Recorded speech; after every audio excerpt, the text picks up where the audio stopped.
relations and coordination with his team, but being able to rely upon them in this time of regional domestic crisis and not one of international or foreign relations crisis, as Benghazi is. But that's my view, warped in the world as it may be. I'm glad you're here tonight, here at the Palmetto Conservative Show. Come back on the other side. We'll pick up the conversation from there and see how you feel about big government. Stay tuned. We'll be right back. Feeling lonely this holiday season? Looking for little human interaction? Do you want to feel contact in certain special places? Then why not go through security at an airport? The TSA. TSA agents are ready and standing by to give you a little something extra to feel thankful about this holiday season. The TSA. What are you waiting for? I want to check under your testicles. Spending time with a TSA agent couldn't be easier. Simply book a flight departing from any American airport. When selected for a full body scanner, say no. You'll be pulled aside by a TSA agent, and that's when the fun begins. And you never know who your agent will be. It could be me. Or me. Or even me. But it's probably gonna be us. Take off your damn shoe. The TSA. It's our business to touch yours.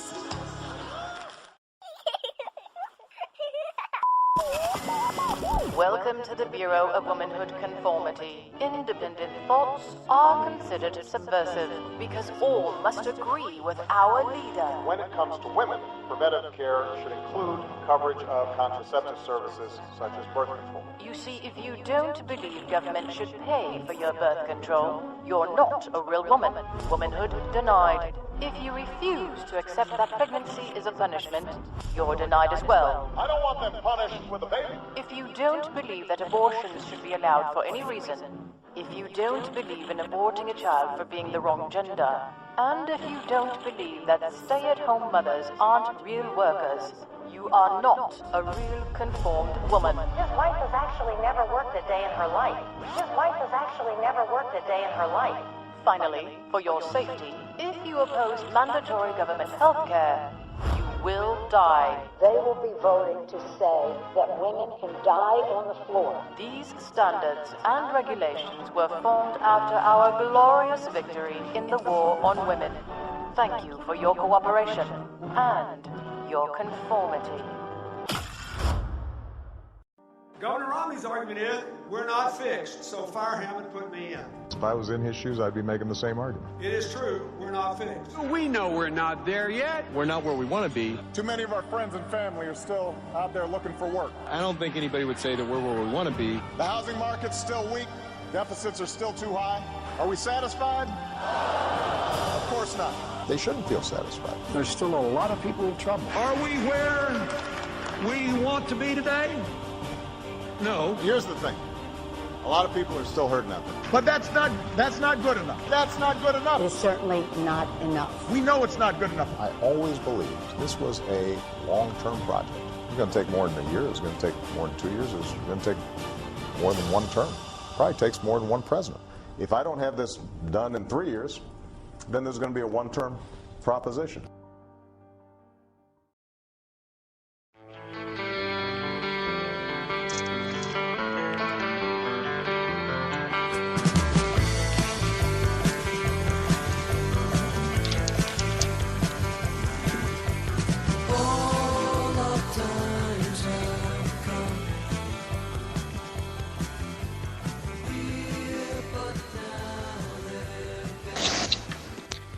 Welcome back into the Palmetto Conservative Show here on the CB Media Network.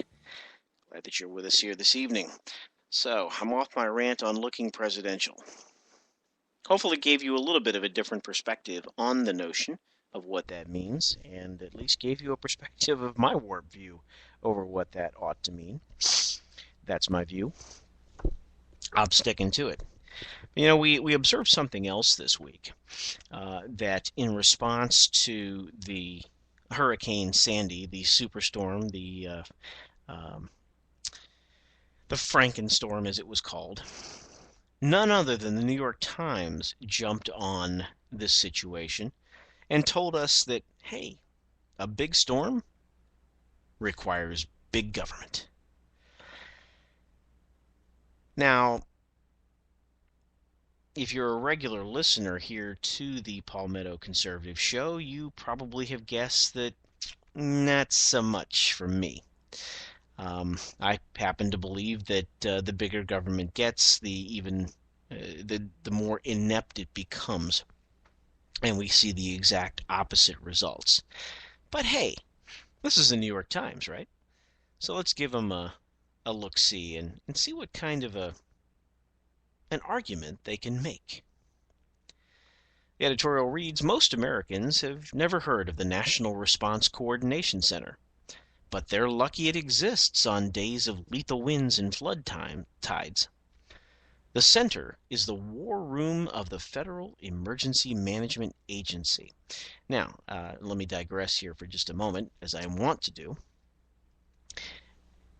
It's not enough that we have a Federal Emergency Management Agency, that they have a war room that we have to also designate as something special unto itself called the National Response Coordination Center, the NRC2 or the NRCC, whatever acronym they choose to use. This is just government growing for the sake of government's sake. Anyway, I digress. The center is the war room of the Federal Emergency Management Agency, where officials gather to decide where rescuers should go, where drinking water should be shipped, and how to assist hospitals that have to evacuate. Disaster coordination is one of the most vital functions of quote-unquote big government, which is why Mitt Romney wants to eliminate it. I will pause here for a second, allow that to waft in the air. Now, where this conclusion or this opinion comes from Mr. Andrew Rosenthal, the editor of the New York Times opinion column. But if the only part of this statement you can put in quotes, that is to attribute this to Mitt Romney, is quote-unquote big government, how you can make such an enormous leap to conclude that since disaster coordination is one of the most vital functions of big government, that Mitt Romney somehow wants to eliminate it. The illogic behind this would be the equivalent of saying that since national defense is the most vital function of big government, that Mitt Romney wants to eliminate national defense.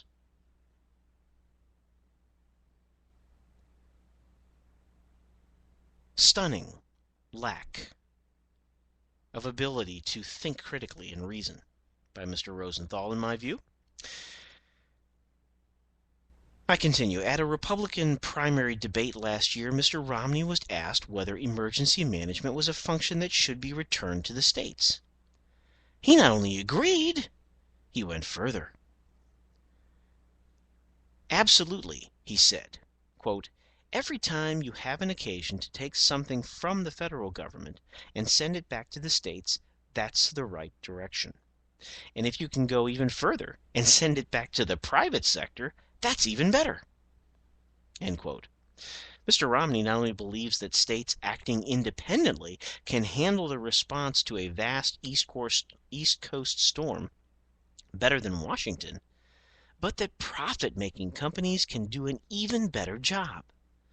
He said it was, quote-unquote, immoral for the federal government to do all these things if it means increasing the debt. Now, this to me demonstrates something that is desperately lacking in those who opine and pontificate about government, is the inability on their part to actually walk and chew gum at the same time. Governor Romney here is trying to bring to bear two significant points that need to be considered. We're at a point where we are spending Not like drunken sailors. At least drunken sailors, they quit when they run out of money. But we are spending our grandchildren and great-grandchildren's future into oblivion,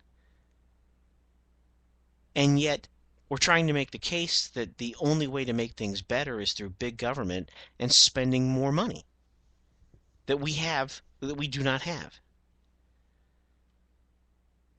So it's unfortunate that complex arguments are things that liberals, such as the editor of the New York Times page, Mr. Rosenthal, can't seem to handle. But so be it. To continue, it's an absurd notion, but it's fully in line with decades of Republican resistance to federal emergency planning. Maybe because what Republicans are resistant to is continued national emergency planning.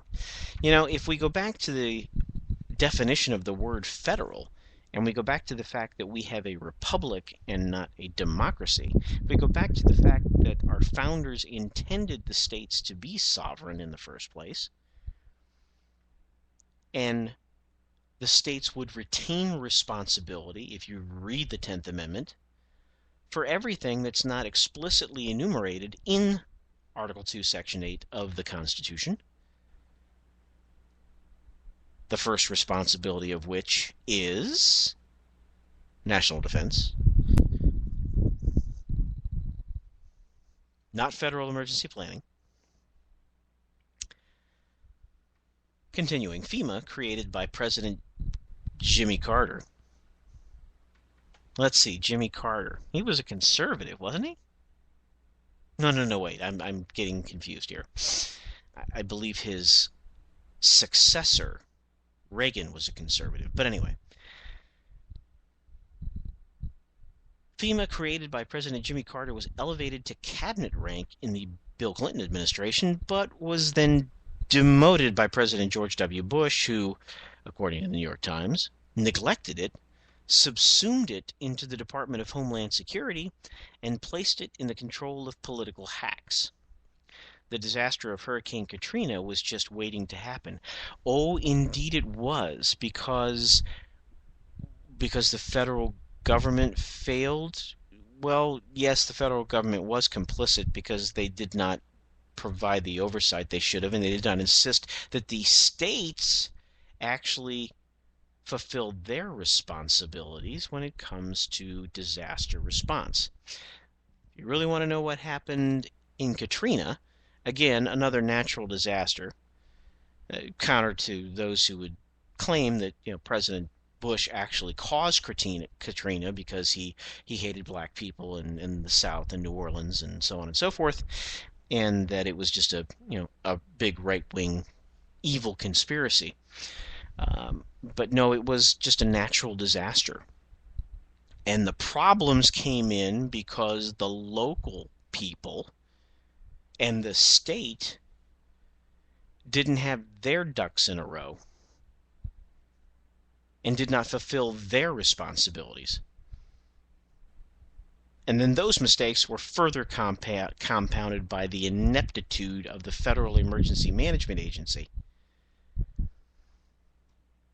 That, yes, clearly was not a shining moment in the George W. Bush presidency. But to be clear, it wasn't simply because of the organizational changes that George W. Bush made in attempting to streamline the response that the disaster of Hurricane Katrina was just waiting to happen. The agency was put back in working order by President Obama. Really? I guess we'll see. But ideology still blinds Republicans to its value. Many don't like the idea of free aid for poor people, or they think people should pay for their bad decisions, which this week includes living on the East Coast. Over the last 2 years, congressional Republicans have forced a 43% reduction in the primary FEMA grants that pay for disaster preparedness. Representatives Paul Ryan, Eric Cantor, and other House Republicans have repeatedly tried to refuse